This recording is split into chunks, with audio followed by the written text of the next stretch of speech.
আজ আমি তোমাদের দেখাবো এখন আমাদের কাছে কি কি ফুল হচ্ছে। প্রথমেই আছে এই ছাদের লিলি গাছটা, দেখো এতে কত সুন্দর দুটো ফুল হয়েছে। আসলে এখন ছাদে কাজ হওয়ার জন্য এই গাছগুলোকে একদিকে সরিয়ে রাখা হয়েছে, আর তাই এদিকে আসা হয় না। আজ হঠাৎ এসে দেখলাম এতে দুটো স্টিক হয়েছে, দুটো ফুল হয়েছে, আর কয়েকটা কুঁড়িও হয়েছে। তারপরে আছে আমার এই ডালিয়া গাছটা। প্রথমে তো আমি এর কুঁড়ি দেখে ভেবেছিলাম এটাতে হলুদ রঙের ফুল হবে, কিন্তু না, দেখো এতে লাল রঙের ফুল হয়েছে। আর দেখো রঙটা কত সুন্দর লাগছে। আমি তো শুধু অপেক্ষাতে আছি যে কবে এটা পুরোপুরি ফুটবে।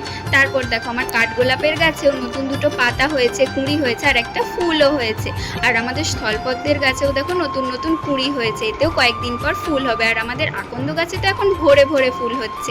আর একটা মজার জিনিস দেখবে, আমার কারি পাতার গাছের 4টে পোকার মধ্যে 2টো পোকা পিউপা হয়ে গেছে, আর 2টো পোকাও কত মোটা আর বড় হয়ে গেছে। দেখো এটাও কয়েকদিন পর পিউপা হয়ে যাবে, আর এই পিউপাগুলো থেকে 1-2 সপ্তাহের মধ্যে নতুন প্রজাপতিও হয়ে যাবে। তো সেটা দেখতে হলে তোমরা ভিডিওটা লাইক করে চ্যানেলটা সাবস্ক্রাইব করে দিও।